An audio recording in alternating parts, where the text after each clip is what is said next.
83 वर्षों में मैंने अपने कपड़े खुद अपनी मर्जी से उतारे हैं।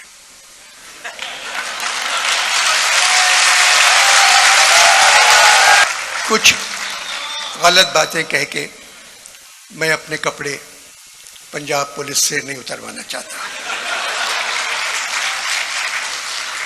क्योंकि पंजाब की पुलिस को बुजुर्गों को बरहना देखने का बहुत शौक है। खुश रहिए, इतवार के दिन मुलाकात हो। अभी खबरों में हेडलाइंस थी कि तुर्की के ज़लज़ले में दबे हुए लोगों के साथ पाकिस्तान की हुकूमत खड़ी हुई है।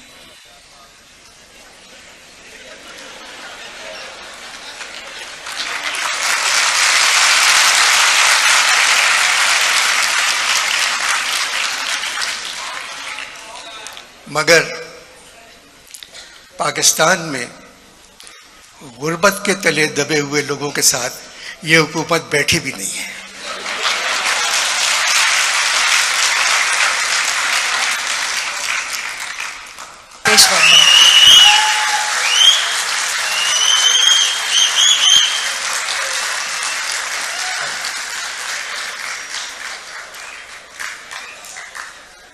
मोहतरम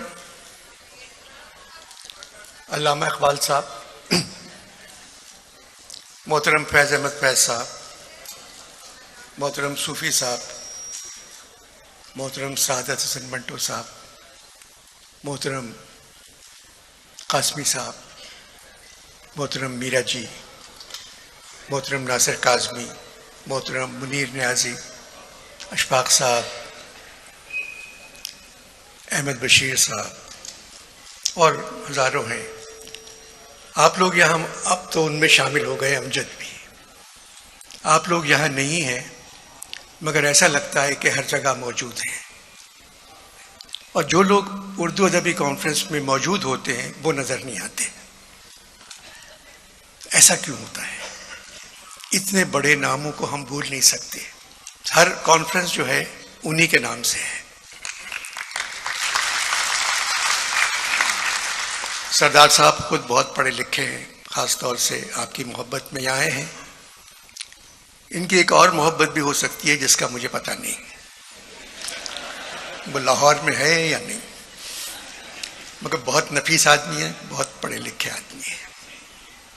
वैसे मैं कसम खाता हूँ अमजद आज बहुत खुश होगा कि यहाँ से चला गया। हम लोग बैठे हुए हैं अभी तक, मगर ये अल्लाह का जो हुक्म होता है वो ये होता है।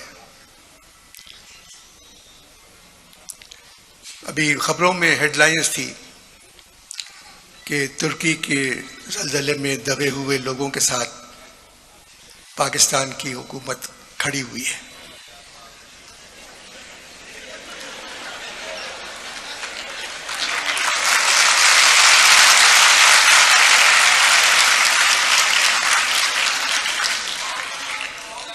मगर पाकिस्तान में गुर्बत के तले दबे हुए लोगों के साथ ये हुकूमत बैठी भी नहीं है।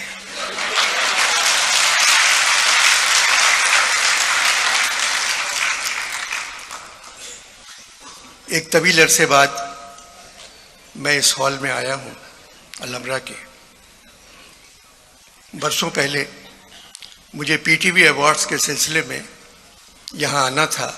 पहले वो किले में हो रहे थे, शाही किले में।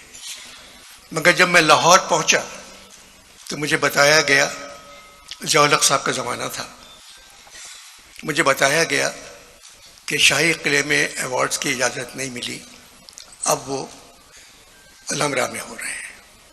तो मैं अपनी सारी तकरीर शाही किले के लिहाज से तैयार की थी मैंने, और घर वालों को खुदा हाफिज़ कह के आया था।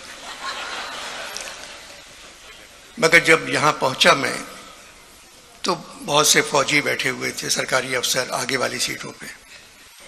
तो मैंने कहा मैं तो तैयारी करके आया था किले के लिहाज से, मगर हुकूमत ने इजाज़त नहीं दी, जिसकी वजह शायद ये हो कि ये अवार्ड लाइव जा रहे हैं, और किले से अगर कोई चीज़ लाइव चली जाती तो उसका रिकॉर्ड ख़राब हो जाता।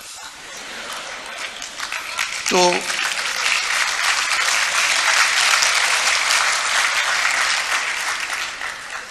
जो बहादुर बैठे हुए थे उन्होंने ताली नहीं बजाई, और जो डरपोक बैठे हुए थे सरकारी अफसर उन्होंने भी ताली नहीं बजाई, और लोगों ने मतलब टेलीविज़न के लोगों ने भी नहीं बजाई ताली। एजाज बटालवी साहब और जफ़र साहब मेरे पास आए और कहने लगे अगर तुम्हें पकड़ा तो बगैर मुआवजे के हम तुम्हारा पैरवी करेंगे हमारी। मैंने कहा नहीं, ऐसी कोई बात नहीं होगी, मुझे क्यों पकड़ेंगे, मैंने क्या बात की है। तो ये जो उर्दू का मेला यहाँ सजाया है शाह साहब ने, ये 3 दिन रहेगा, और 15 साल से यही मेला कराची में होता है। हजारों लोग आते हैं, 3 दिन में 70-80 हज़ार लोग आर्ट्स काउंसिल आते हैं। और अच्छी बात जैसे हामिद ने भी कहा, उसमें जो मेरी बातें सुनकर सबसे ज़्यादा खुश होते हैं वो होते हैं बिलोची लड़के, जो ग्वादर से भी आते हैं, कोयटा से भी आते हैं, चमन से भी आते हैं, सराइकी से बहुत से लोग आते हैं, पेशावर से आते हैं, और वो मेरी बातें सुनते हैं, वही सबसे ज़्यादा खुश होते हैं, बाकी खामोश बैठे रहते हैं। और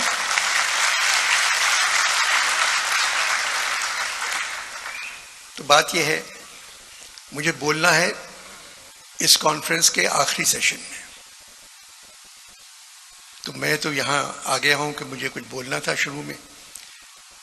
मुझे आप लोगों का इंतज़ार रहेगा इतवार के दिन 5:30 बजे।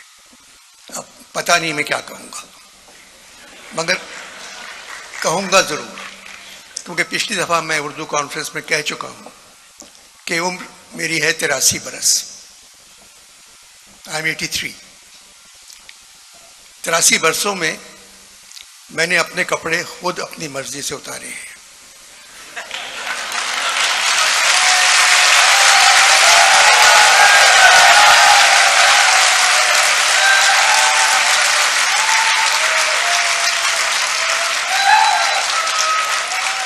कुछ गलत बातें कह के मैं अपने कपड़े पंजाब पुलिस से नहीं उतरवाना चाहता,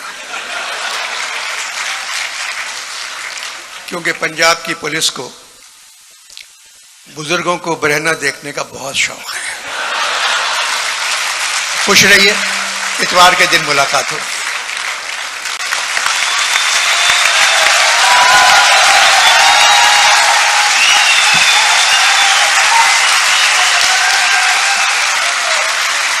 शुक्रिया अनवर मकसूद साहब।